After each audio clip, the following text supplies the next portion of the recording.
Suatu hari sewaktu Umar bin Khattab duduk bersama Rasulullah Shallallahu Alaihi Wasallam, ada seorang yang datang.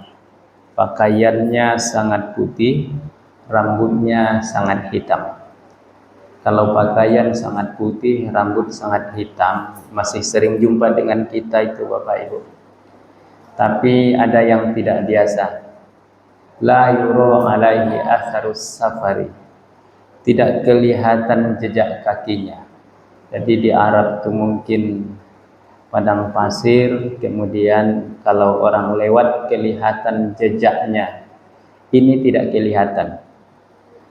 Dan orang tersebut duduk mempertemukan lututnya dengan lutut Rasulullah berhadapan dan bertanya. Pertanyaannya, apakah Islam, apakah iman, apakah ihsan, dan apakah tanda-tanda hari kiamat? Yang menjadi keheranan lagi bagi para sahabat, setiap kali ia bertanya, kemudian dijawab oleh Nabi, kemudian si penanya ini membenarkan, sodakta, benar engkau. Bertanya tapi menilai, ini menjadi tidak biasa. Di ujung hadis dijelaskan, rupanya yang datang tadi adalah malaikat Jibril. Dia bukan bertanya tentang Islam, tentang iman, tapi sebenarnya ia ingin memberitahu kepada para sahabat apakah iman, apakah Islam.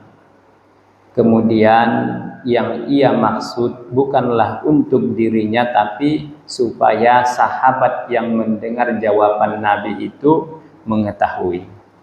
Pada subuh ini tidak kita bahas yang 4, tapi satu pertanyaan di antaranya coba kita ulas sedikit. Fa'akhbirni anil ihsan. Kabarkanlah kepadaku apakah ihsan, apakah kebaikan, apakah ikhlas. Jadi yang dimaksud ihsan di sini oleh ulama yang menerangkan hadis, ihsan yang dimaksud adalah ikhlas. Apakah keikhlasan itu? Lalu dijawab, anta'budallah ka'annaka tarah fa illam takun tarah fa innahu yaraka. Engkau menyembah Allah seolah-olah engkau melihatnya. Jika engkau tidak melihatnya, maka sesungguhnya Allah melihat engkau. Jadi dari situ ulama membedakan tingkatan orang yang beribadah kepada Allah menjadi 3. Tingkatan yang pertama, orang yang melakukan ibadah sebatas menunaikan syarat dan rukun. Wajib sholat, sholatnya. Wajib zakat, zakatnya. Wajib puasa, puasa dia. Tapi sebatas untuk menunaikan kewajiban. Ada yang di tingkat itu, orang yang beribadah tapi dia juga musyahadah. Apa yang dimaksud musyahadah? Hadir Allah di hatinya. Bisa rupanya yang hadir di hati kita selain Allah? Bisa. Apakah selama sholat hadir Allah di hati kita? Tidak. Jadi rumusnya, kalau masih ada yang hadir di hati kita selain Allah, maka Allah tidak akan hadir. Apabila yang kita ingat adalah baju lebaran, berarti kita sedang lupa pada Allah.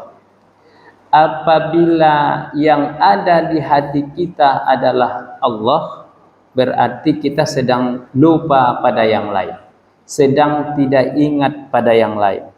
Mengapa? Karena hati kita itu satu, maka ia tidak boleh mendua. Kalau Allah yang ia ingat, berarti hati kita telah berisi Allah di sana. Dia tidak bisa merasakan dua hal yang berbeda di waktu yang sama. Sama artinya merasakan manis dan pahit pada waktu yang bersamaan. Tidak bisa. Mengapa tidak bisa? Karena yang merasanya adalah satu. Maka ingatan pada Allah akan menutup pada ingatan selain Allah. Apapun tidak akan teringat lagi kalau Allah sudah diingat. Sebaliknya, kalau masih ada yang diingat selain Allah ditempatkan di hati ini, maka tertutuplah ingatan kita kepada Allah. Kalau kita lihat bacaan solat kita, mulai dari takbir, doa iftitah, surat Al-Fatihah, ayat, ruku, i'tidal, sujud, duduk antara dua sujud, terakhir tahiyat, itu semuanya ada Allah. Pada takbir, lisan kita mengucap Allahu Akbar, ada Allah. Pada doa iftitah, inna solati wa nusuki wa mahyaya wa mamati lillah. Solatku, hajiku, hidupku, matiku untuk Allah, ada Allah. Setelah itu kita baca surat Al-Fatihah. Bismillahirrahmanirrahim, ada Allah. Alhamdulillah, segala puji bagi Allah, ada Allah. Rukuk kita subhana rabbiyal Tuhan, Rabbi Tuhan, Allah, ada Allah. Sami Allahu liman hamidah, Rabbana lakal hamdu, Rabbana, Allah juga maksudnya. Jadi setiap gerakan ada Allah, setiap bacaan dalam gerakan yang berganti tadi selalu ada Allah di sana. Artinya adalah berarti idealnya yang sebenarnya selama sholat kita tidak boleh ingat pada yang lain.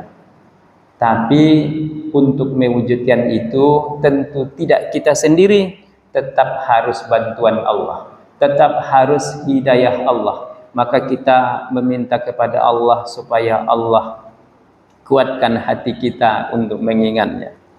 Dan itu belum pada tingkatan kita. Itu adalah tingkatan Rasulullah SAW. Lalu turun dari itu, Bapak Ibu yang berbahagia, ada namanya muraqabah. Kita tidak melihat Allah.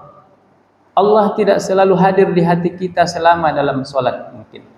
Selama dalam ibadah yang lain mungkin kita lalai. Tapi paling tidak kalau memang tidak bisa selalu Allah yang ada di dalam hati, kita dianjurkan fa illam takun tarah fa innahu yaraka. Jikapun engkau tidak melihatnya, kuatkan di dalam hati bahwasanya Allah sedang melihat engkau. Allah sedang melihat kita, mengawasi kita, sangat dekat, tidak ada jarak antara kita. Maka karena sangat dekat, tidak ada jarak dengan kita, maka sekedip mata pun ia tak pernah luput dari memperhatikan kita. Selalu ia awasi, selalu ia tahu apa gerak-gerik yang kita lakukan. Tidak hanya pada gerak-gerik anggota tubuh kita, tapi termasuk pada gerak-gerik hati kita. Ya'lamu sirrakum wa jahrakum wa ya'lamu ma taksibun. Allah mengetahui apa yang rahasia, yang kita rahasiakan di hati kita. Allah tahu. Allah mengetahui apa yang kita nyatakan pada ucapan kita dan gerakan kita. Wa ya'lamu ma taksibun, dan Allah mengetahui semua tingkah laku yang lahir dari kita siang dan malam, pagi dan petang. Puasa ini kiranya membuat kita merasa semakin dekat dengan Allah, semakin diawasi oleh Allah. Dengan kita semakin dekat dan diawasi oleh Allah, insya Allah kita akan mendapat ketenangan dalam hidup di dunia dan mudah-mudahan hidup di akhirat kelak. Demikian kajian kita pada pagi ini, mudah-mudahan bermanfaat. Mohon maaf apabila ada kehilafan. Assalamualaikum warahmatullahi wabarakatuh. Allahumma sholli ala sayyidina Muhammad sallallahu